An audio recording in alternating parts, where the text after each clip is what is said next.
نحمده ونصلي على رسوله الكريم أما بعد فأعوذ بالله من الشيطان الرجيم بسم الله الرحمن الرحيم إنما يخشى الله من عباده العلماء قال النبي صلى الله عليه وسلم العلماء ورثة الأنبياء صدق الله وصدق رسوله النبي الكريم قابل صد احترام برادر مکرم و محترم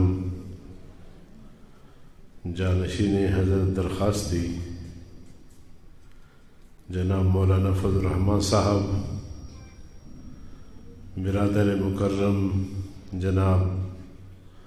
مولانا حسین احمد صاحب، حضرت مولانا جمیل الرحمان صاحب، تمام برادران، اکابر علماء کرام، عزیز طلبہ، السلام علیکم ورحمۃ اللہ وبرکاتہ۔ حضرت مولانا فدا الرحمان صاحب درخواستی جو اب ہم میں نہیں رہے، انہوں نے پوری زندگی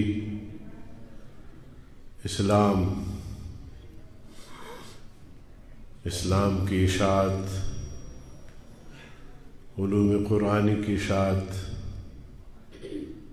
حدیث اور فقہ کی اشاعت زندگی بھر فرماتے رہے،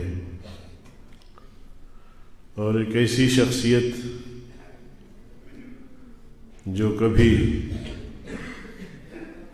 تھکی نہیں، جہد مسلسل کے ساتھ اکابر سے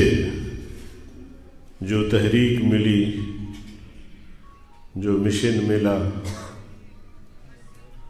اس کو وسیع تر فرماتے رہے۔ اللہ تعالی ان کی ان تمام دینی خدمات کو قبول فرمائے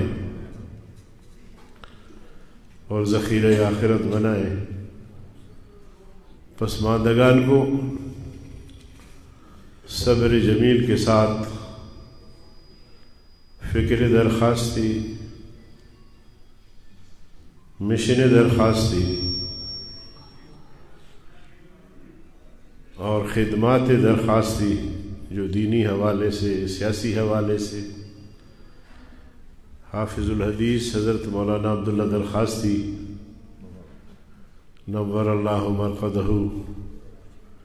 کے افکار کو آگے بڑھانے کی توفیق عطا فرمائے۔ عزیزان گرامی، علماء حق کی یہ جماعت دین کے تحفظ کے لیے مختلف ادوار میں پیغمبر کریم صلی اللہ علیہ وسلم کے وفات کے بعد سیدنا صدیق اکبر رضی اللہ تعالیٰ عنہ سے لے کر اب تک جو مختلف ادوار گزرے ہیں، صحابہ کرام کا دور ہو، ائمہ مجتہدین کا، ہمارے اسلاف و اکابر کا جہد مسلسل سے تاریخ بھری پڑی ہے۔ میں عمرے کی اس سفر میں اس دفعہ مجھے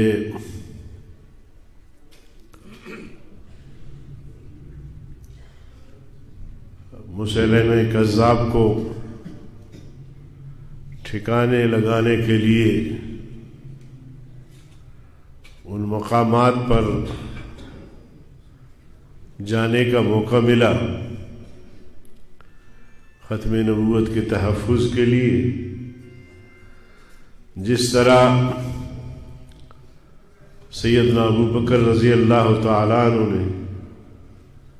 فوری اقدام کے طور پر صحابہ کرام کو بھیج کر اس مرتد کافر کو جس طرح انجام پہ پہنچایا، جہاں ختم نبوت کے تحفظ کے لیے 1200 صحابہ کرام رضوان اللہ تعالی مجمعین شہید ہوئے، جام شہادت نوش کی، مگر کوئی نرمی نہیں برتی۔ سیدنا عمر رضی اللہ تعالی عنہ جو صاحب عزم و ہمت اور بہت ہی مضبوط عزائم کے مالک، انہوں نے بھی درخواست کی کہ ذرا حکومت کی، ریاست کی بنیادیں مضبوط ہوں، اس کے بعد اقدام کیا جائے۔ تو صدیق اکبر رضی اللہ تعالیٰ عنہ نے فرمایا کہ تمہاری دلیری، تمہاری بہادری اور تمہاری جو عظمت ہے، یہ جو آپ کہہ رہے ہیں، شاید یہ بات اس کی منافی ہے۔ تو عرض کرنے کا مقصد یہ ہے کہ ہر دور میں دین دشمن قوتوں نے پیغمبر اسلام صلی اللہ علیہ وسلم کی ختم نبوت، دین متین، دین اسلام کو متنازع بنانے کی کوشش کی، مگر اس دور میں جماعت حق، اہل حق کی جماعت بھی موجود رہی، ان کا مقابلہ کیا، ان کا تعاقب کیا۔ اللہ تعالیٰ کے فضل و کرم سے 1450 سال گزرنے کے باوجود قرآن کریم حرف بحرف موجود ہے، احادیث کو جو جمع کیا گیا وہ موجود ہے، تمام دینی علوم موجود ہیں۔ تو اس کا مطلب یہ ہے کہ ہر دور میں اکابر علماء کرام نے دین کا تحفظ کیا، اسلام کا تحفظ کیا، ختم نبوت کا تحفظ کیا۔ ہمارا اور آپ کا جو قریبی زمانہ ہے بر صغیر، جو تقسیم سے قبل جب انگریز یہاں مسلط ہوا، جس طرح انگریز نے دین کا راستہ روکنے کی کوشش کی، علماء کرام کو صفحہ ہستی سے مٹانے کے لیے اقدامات اٹھائے، علماء کو شہید کیا گیا، ہر صاحب ریش کو پھانسی پہ لٹکایا گیا، مگر اس کے باوجود دین اسلام، ختم نبوت کا عقیدہ قائم رہا اور اسے وہ ختم نہیں کر سکے۔ میرے عزیز دوستوں، میں نے عرض کیا کہ ہر دور میں اہل حق کی جماعت رہی، جنہوں نے جان پہ کھیل کر اپنے آپ کو، اپنی اولاد کو قربان کر کے دین کا تحفظ کیا، ختم نبوت کا تحفظ کیا۔ ہمارے مولانا فدا الرحمان صاحب درخواستی رحمہ اللہ انہیں علماء میں شمار ہوتے ہیں جنہوں نے ہمیشہ اپنی زندگی دین کے لیے، اسلام کے لیے،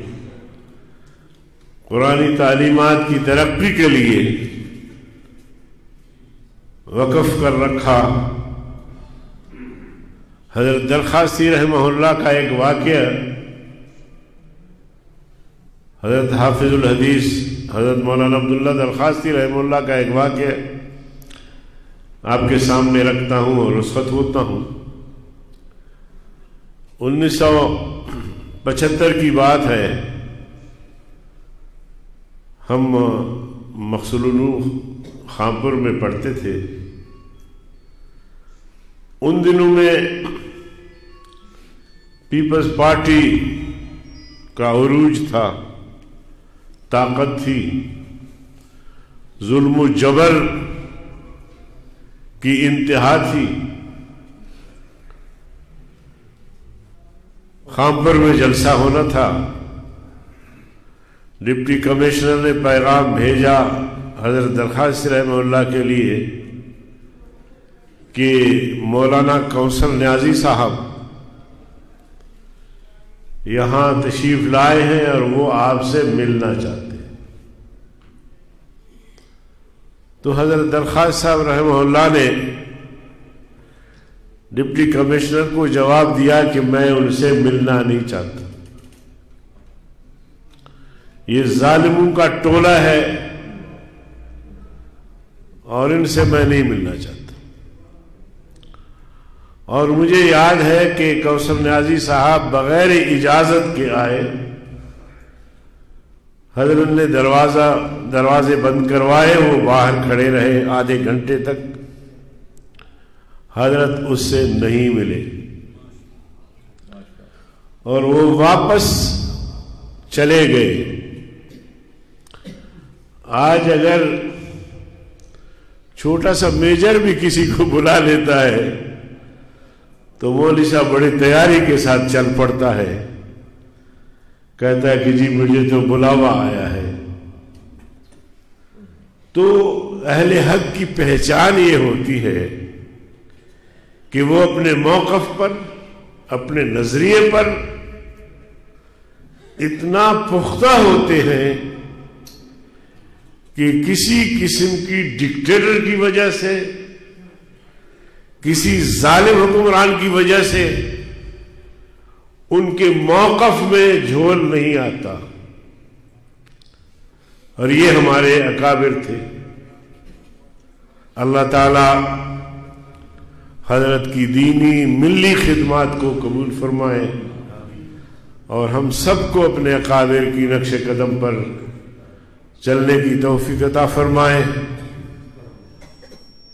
میں دعا گو ہوں ان کے اولاد کے لیے بھی کہ وہ حضرت کی مشن کو آگے بڑھانے کی سعی کریں گے۔ وآخر دعوانا الحمدللہ۔